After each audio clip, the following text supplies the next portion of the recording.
99% match हार गई थी मुंबई की टीम, लेकिन फिर जसप्रीत बुमराह ने कर दिया ऐसा चमत्कार कि पलट गया पूरा मैच। एक ही ओवर में 3-3 रन आउट करा के बुमराह ने मुंबई इंडियंस को दिलाया कभी ना भूलने वाला जीत। तो आखिर कैसे जसप्रीत बुमराह ने अपनी खतरनाक गेंदबाजी से पूरे मैच को पलट कर रख दिया? जसप्रीत बुमराह की खतरनाक गेंदबाजी के साथ इस मुकाबले की पूरी हाईलाइट हम आपको जरूर दिखाने वाले हैं।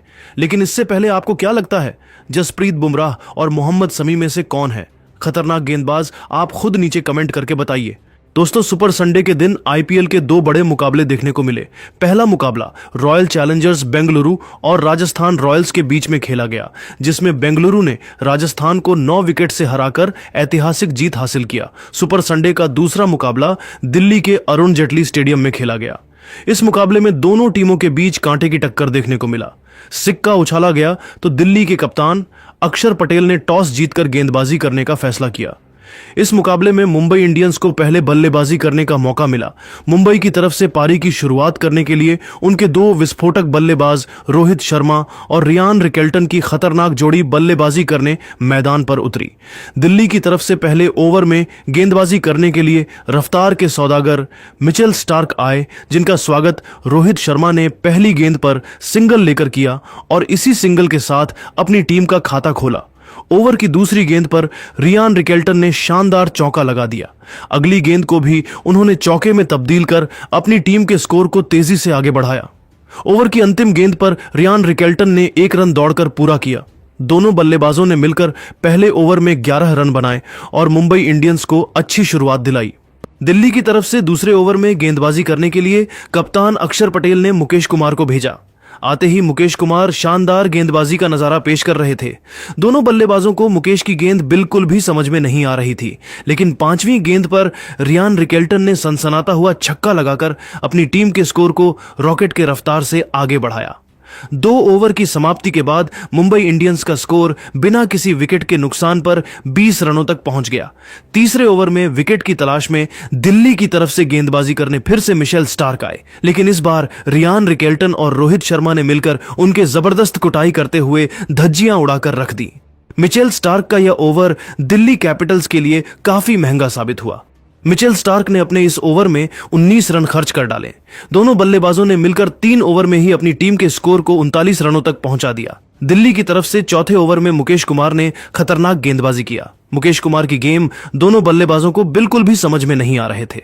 दोनों बल्लेबाज मिलकर चौथे ओवर से सिर्फ 6 रन ही जोड़ पाए।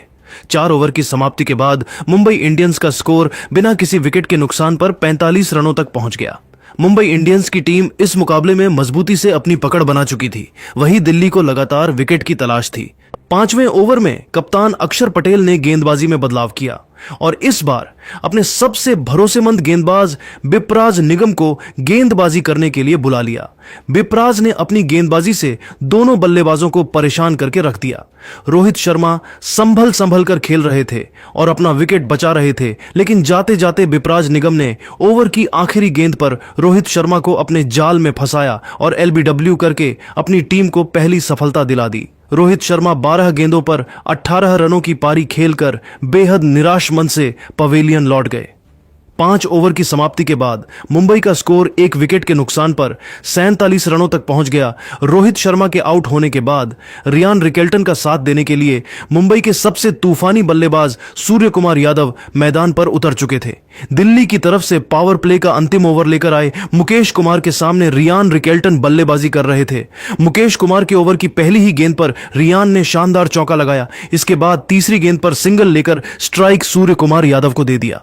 सूर्य कुमार यादव के चेहरे पर विकेट गिरने का दबाव बिल्कुल भी नहीं दिख रहा था।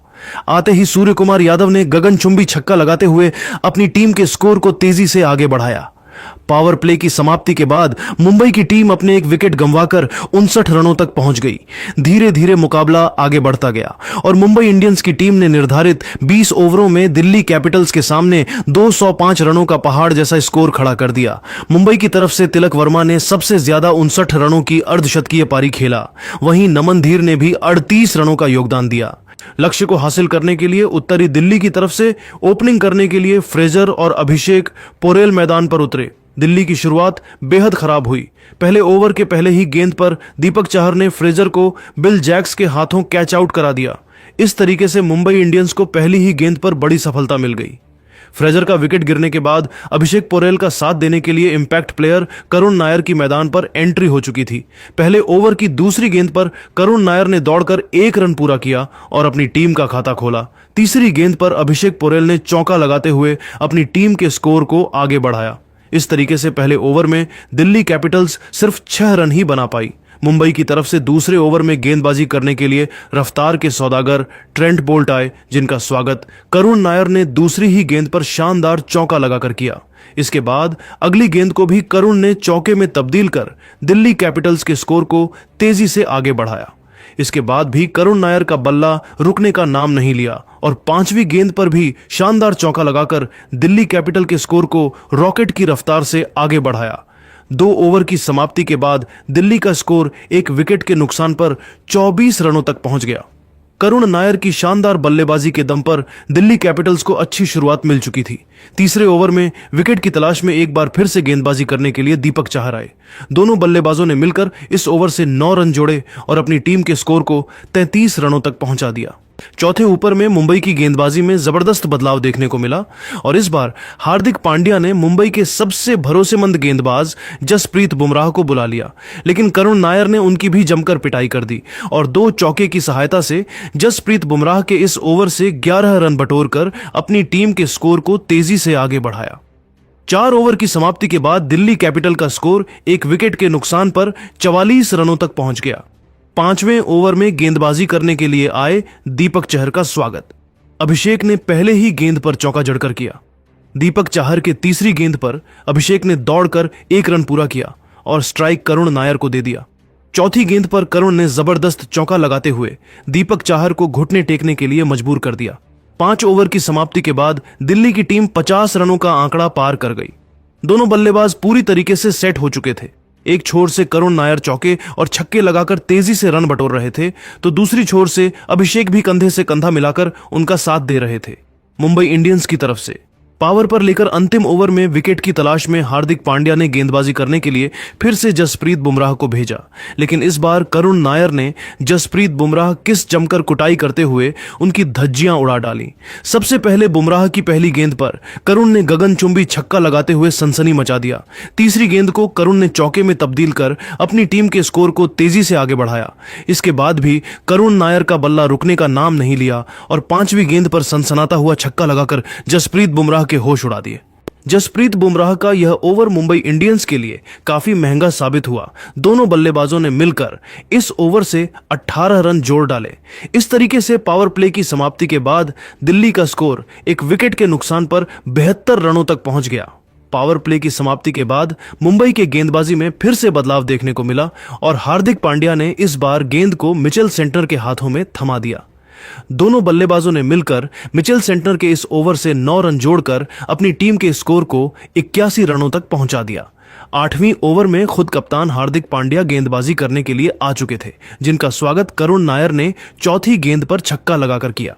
9वें ओवर में कर्ण शर्मा की गेंद पर भी करुण ने छक्का लगाते हुए अपनी टीम के स्कोर को रॉकेट की रफ्तार से आगे बढ़ाया।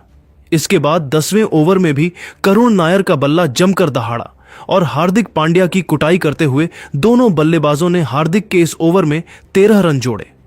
10 ओवर की समाप्ति के बाद दिल्ली का स्कोर 1 विकेट के नुकसान पर 113 रनों तक पहुंच गया। 11वें ओवर में हार्दिक पांड्या ने गेंदबाजी में बदलाव किया और इस बार करण शर्मा को गेंदबाजी करने के लिए बुला लिया। करण शर्मा ने अपने ओवर की दूसरी ही गेंद पर अभिषेक को नमन धीर के हाथों कैच आउट कराकर साझेदारी को तोड़ दिया, लेकिन करुण नायर अभी भी मैदान पर डटे हुए थे और उनका साथ देने के लिए अब के एल राहुल आ चुके थे। लेकिन 12वीं ओवर में मिचेल सेंटनर ने करुण नायर को क्लीन बोल्ड करके दिल्ली कैपिटल्स को तगड़ा झटका दे दिया। इसके बाद दिल्ली कैपिटल्स के एक के बाद एक विकेट गिरते चले गए। धीरे धीरे यह मुकाबला 19वीं ओवर में जा पहुंचा, जहां पर जसप्रीत बुमराह गेंदबाजी कर रहे थे और उनके सामने दिल्ली की पारी को आशुतोष शर्मा और विपराज निगम मिलकर संभाल रहे थे। आशुतोष शर्मा ने लगातार 2 चौके जड़कर इस मुकाबले में रोमांच ला दिया, लेकिन चौथी गेंद पर आशुतोष शर्मा 2 रन पूरा करने के चक्कर में रन आउट हो गए। लेकिन विपराज निगम अभी भी मैदान पर डटे हुए थे और उनके साथ देने के लिए अब मैदान पर कुलदीप यादव आ चुके थे। ओवर की 5वीं गेंद को कुलदीप कुलदीप यादव ने हिट करके दौड़कर 1 रन पूरा किया, लेकिन वह 2 रन पूरा करने की कोशिश में कुलदीप यादव भी रन आउट हो गए। अब यह मुकाबला दिल्ली के हाथ से फिसलता हुआ दिखाई दे रहा था। दिल्ली की तरफ से आखिरी उम्मीद बनकर मोहित शर्मा आए। जसप्रीत बुमराह के ओवर की आखिरी गेंद पर मोहित शर्मा स्ट्राइक रोटेट करने के चक्कर में रन आउट हो गए। इस तरीके से दिल्ली की टीम 193 रन बनाकर ओनली आउट हो गई। इस जसप्रीत बुमराह ने खतरनाक गेंदबाजी करते हुए इस ओवर में 3-3 रन आउट करा के मुंबई इंडियंस की टीम को 12 रनों से कभी ना भूलने वाला ऐतिहासिक जीत दिल दिया। मुंबई की जीत के बाद उनकी पूरी टीम खुशी से झूम उठी, वहीं पूरे स्टेडियम में मातम पसर गया। दोस्तों, 99% जीता हुआ मैच हार गई अपने घर में दिल्ली कैपिटल। बीच मैदान में ही फूट फूट कर रोने लगे सभी खिलाड़ी। वहीं कप्तान अक्षर पटेल के भी आंखों से निकल आए आंसू। और फिर अक्षर पटेल ने हार का ठिकरा ऐसे खिलाड़ी पर फोड़ते हुए बयान दिया जिसे सुनकर तो आपके भी होश उड़ जाएंगे। तो आखिर कैसे दिल्ली को मिली शर्मनाक हार, कैसे मुंबई ने दर्ज की ऐतिहासिक जीत, दिल्ली की हार के बाद अक्षर पटेल ने भावुक मन से बयान देते हुए क्या कुछ कहा, वह तो हम आपको इस वीडियो में जरूर दिखाएंगे। लेकिन उससे पहले आपको क्या लगता है, इस बार आईपीएल की ट्रॉफी कौन जीतेगा? आप खुद नीचे कमेंट करके जरूर बताइए। दोस्तों, दिल्ली और मुंबई के मैच में पूरा क्रिकेट इतिहास पलट गया। इस मुकाबले को देखकर हर किसी के होश उड़ गए और लोग दांतों तले उंगली दबाने पर मजबूर हो गए। जी हां दोस्तों, इस मुकाबले में मुंबई की टीम को पहले बल्लेबाजी करने का मौका मिला और मुंबई की टीम ने दिल्ली के सामने 20 ओवर में अपने 5 विकेट खोकर 205 रनों का कभी न हासिल कर पाने वाला लक्ष्य खड़ा कर दिया। मुंबई की तरफ से सबसे रन शुद्ध तिलक वर्मा ने 59 रन बनाए, वहीं सूर्य कुमार यादव ने भी 40 रनों का योगदान देकर टीम को यहां तक पहुंचाया। इस लक्ष्य का पीछा करने उतरी दिल्ली कैपिटल शुरुआत बेहद खराब हुई। फ्रेजर बिना खाता खोले पेवेलियन लौट गए, लेकिन उसके बाद अभिषेक और करुण नायर ने मिलकर पूरे मैच को पलट दिया। इन दोनों बल्लेबाजों ने मुंबई के गेंदबाजों की खूब कुटाई की। बुमराह से लेकर दीपक चहर, यहां तक कि बोल्ट किसी को भी नहीं छोड़ा। देखते ही देखते इन दोनों खिलाड़ियों के बीच 100 रनों से अधिक की साझेदारी पूरी हो गई। मुकाबला मुंबई के हाथ से फिसल रहा था, लेकिन तभी इंपैक्ट प्लेयर के रूप में गेंदबाजी करने आए करण शर्मा ने अपनी फिरकी से पूरे मैच को पलट कर रख दिया। सबसे पहले अभिषेक को और फिर उसके बाद केएल राहुल और स्टब्स को पवेलियन का रास्ता दिखाकर दिल्ली की कमर तोड़ दी। देखते ही देखते दिल्ली की टीम ने 160 रनों के ही स्कोर पर अपने 6 बल्लेबाज खो दिए। और फिर क्या, मुंबई इंडियंस ने अपनी चमत्कारी फिरकी से इस मुकाबले को अपने नाम कर लिया और दिल्ली को उनके घर में घुसकर हरा दिया। दिल्ली की शर्मनाक हार देखकर स्टेडियम में बैठे दर्शक बेहद भावुक हो गए। वहीं दिल्ली के खावे में भी मातम पसर गया। खिलाड़ियों के आंखों में आंसू भी नजर आ रहे थे, लेकिन मुंबई के खेमे में जीत का जश्न मनाया जा रहा था। मगर दिल्ली के कप्तान अक्षर पटेल फूट फूट कर रो रहे थे। जब उनसे इंटरव्यू के दरमियान इस मुकाबले में मिली हार के बारे में पूछा गया, तब उन्होंने हार का सबसे बड़ा जिम्मेदार एक ऐसे खिलाड़ी को ठहराते हुए बयान दिया जिसे सुनकर तो आपके भी होश उड़ जाएंगे। तो चलिए अब हम आपको पटेल के बयान को दिखाते हैं, क्या कुछ उन्होंने कहा है। मिली शर्मनाक हार के बाद अक्षर पटेल ने बयान देते हुए कहा कि 99% जीता हुआ मैच हम हार गए। मुझे अपनी आंखों पर भरोसा नहीं हो रहा है। करुण नायर ने शानदार बल्लेबाजी की। अकेले दम पर मुंबई के गेंदबाजों की धज्जियां उड़ा दी मैं। इस बल्लेबाज की जितनी तारीफ करूं कम है। लंबे समय बाद मौका मिला और उन्होंने अपने आप को प्रूफ कर दिया। इस हार को मैं अपने जीवन में कभी नहीं भूल सकता, क्योंकि हमारी टीम पहले ही ओवर से मैच में हावी थी। मुंबई के गेंदबाज बैकफुट पर आ चुके थे, उनकी टीम हार, लेकिन इंपैक्ट प्लेयर के रूप में आकर करण शर्मा ने पूरे मैच को पलट दिया। सच में यह गेंदबाज किसी जादूगर से कम नहीं है। रोहित भाई ने भी बीच में कप्तानी करना शुरू कर दिया, यह बेहद गलत बात है। हार्दिक पांड्या टीम का कैप्टन है, उसे कप्तानी करनी चाहिए थी, लेकिन रोहित भाई ने जो कुछ भी किया उससे मैं बेहद निराश हूं। मैं राहुल से इस मुकाबले में बेहद निराश हूं। उन्हें संभाल कर खेलना चाहिए था, लेकिन उन्होंने जल्दबाजी में अपना विकेट खो दिया। इतना ही नहीं, अक्षर पटेल ने आगे भी कहा कि कोई बात नहीं, मैच में जीत और हार लगा रहता है। मुझे अपने खिलाड़ियों पर पूरा भरोसा है कि अगले मैच में हम शानदार वापसी करेंगे। इस सीजन की हमारी पहली हार है, इसे हम जल्द भरपाई करेंगे। तो दोस्तों, देखा आपने, अक्षर पटेल ने भावुक मन से बयान देते हुए हर किसी को निराश कर दिया। लेकिन अब आपको क्या लगता है, रोहित शर्मा, अक्षर पटेल और हार्दिक पांड्या में कौन है बेहतर कप्तान? आप खुद नीचे कमेंट करके जरूर बताइए और ऐसी ही नई नई वीडियो के लिए हमारे चैनल को जरूर सब्सक्राइब करिए। धन्यवाद।